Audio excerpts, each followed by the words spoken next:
Imagine a cold, windy island far in the south, where the ocean waves crash on the rocks. It's freezing, and not many animals live there. But if you look closely, you'll see a small black and white bird waddling around. This is the Chinstrap penguin. It gets its name from the thin black line under its chin that looks like a strap on a helmet. Even though they look cute and neat, like they're wearing tiny tuxedos, Chinstrap penguins are actually very tough. They are one of the most aggressive kinds of penguins. They fight a lot to protect their homes or get what they want. They use their beaks and wings to hit other penguins if needed. These little birds don't back down easily. Chinstrap penguins build nests out of small stones. They carefully collect these stones and put them in a pile to keep their eggs safe and dry. Sometimes, they even steal stones from other penguins' nests, which often starts a noisy argument between them. They are also amazing swimmers. In the water, they move fast and smoothly, like they're flying through the sea. They can dive very deep to catch fish, krill, and other small sea animals. On land, they might look a bit clumsy, but in the ocean, they are strong and graceful. Chinstrap penguins live in very big groups, sometimes with hundreds of thousands of other penguins. When they gather during the breeding season, the noise is incredibly loud. They make all kinds of calls and sounds, but each penguin can still recognize the voice of its partner or baby. These penguins are loyal, too. Many of them come back to the same spot every year to build their nests. If they had a good year before, they might even come back to the same partner. So even though they're small, Chinstrap penguins are brave, smart, and full of personality. They live in one of the coldest places on Earth and still manage to swim, fight, and raise their families with style. These penguins are also very social. They live in huge groups called colonies. Sometimes, a colony can have over 100,000 penguins all gathered in one place. When the breeding season comes, the beaches and rocky cliffs are filled with penguins building nests, calling to each other, and taking care of their eggs. The sound of so many penguins is very loud. It's like a penguin concert that never stops. Even in all that noise, each penguin can tell the voice of its mate and its chick. That's how they find each other in such a busy crowd. It's a special skill that helps them stay close and protect their families. Chinstrap penguins are loyal animals. Many of them come back to the same nesting place every year. If they had a good time raising chicks with their mate the year before, they often reunite and try again. It's like a yearly family reunion in one of the coldest places on Earth. They may face strong winds, icy waters, and hungry predators like leopard seals, but Chinstrap penguins never give up.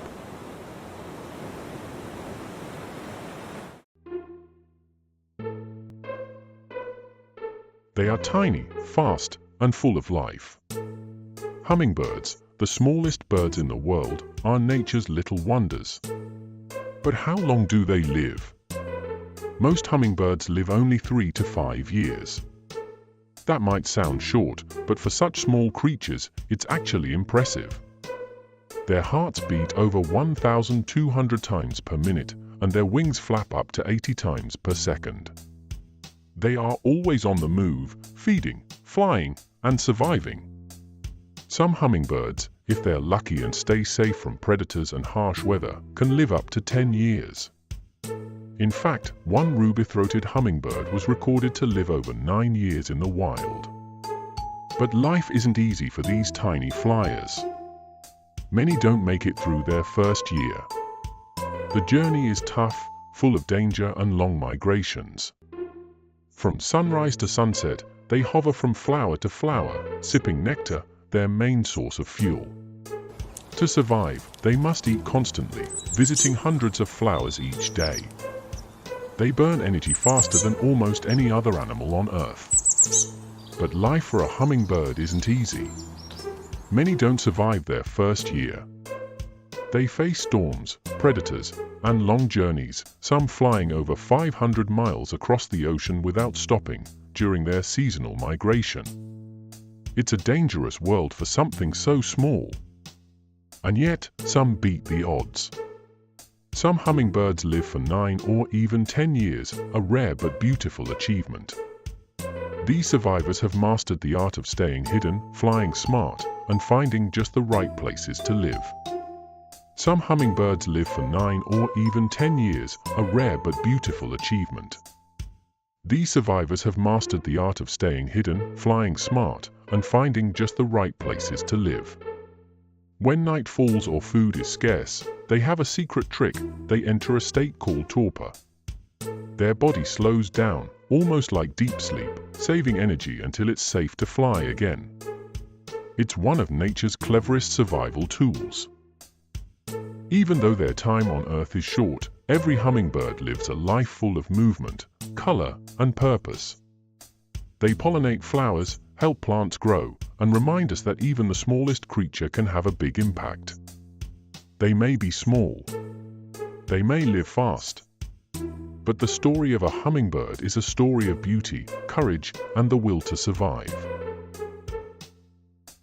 It's just before sunrise. The sky is still painted with soft shades of pink and blue. And on a quiet beach, something incredible is about to happen. Beneath the warm sand, tiny hearts are beating. After spending nearly 2 months hidden below the surface, the moment has finally come. Baby sea turtles, no bigger than a spoon, are hatching. One by one, their little heads pop through the sand. They wiggle, they push, they climb together. It's their first taste of the world, and it's wild, new, and full of wonder.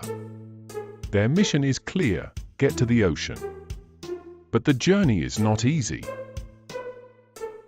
From the nest to the waves, it's only a few meters. But for a hatchling, it might as well be miles.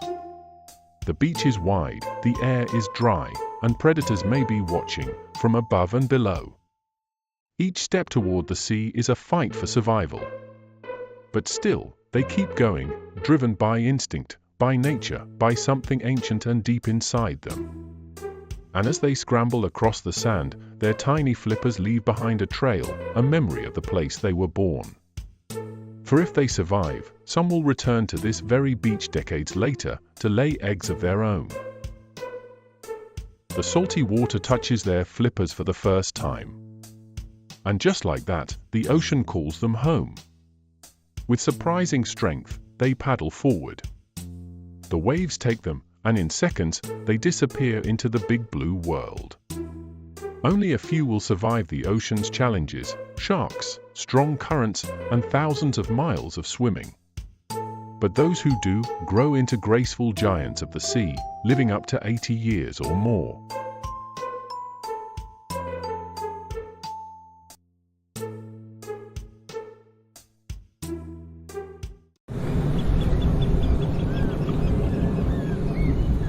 Unlike many other water birds, the double-crested cormorant's feathers are not fully waterproof. This is why it often spreads its wings to dry them in the sun after diving. You may see it standing still on a rock or dock with its wings stretched out. It looks like it is posing, but it's just drying its feathers. The double-crested cormorant is a large water bird. It lives near lakes, rivers, and oceans. You can often see it swimming, flying, or standing with its wings wide open. This bird has dark feathers, usually black or dark brown. It has a long neck, webbed feet, and a sharp hook beak. The beak helps it catch fish, which is its favorite food. When it dives into the water, it swims underwater using its feet to chase and catch fish. The name double-crested comes from the small feathers, called crests, that grow on its head during the spring. These crests are like tufts, and they show up during the bird's breeding season. Sometimes the crests are black, and sometimes they are white, depending on the bird. This bird is very good at diving and swimming. It can stay underwater for many seconds while it hunts for fish. It is quiet and does not sing much. Instead, it makes low, grunting sounds. Double-crested cormorants live in large groups called colonies. They often nest in trees or on rocky islands. They build nests out of sticks and lay 3 to 4 eggs at a time. Both the mother and father help take care of the eggs and feed the chicks. During migration, cormorants fly in groups.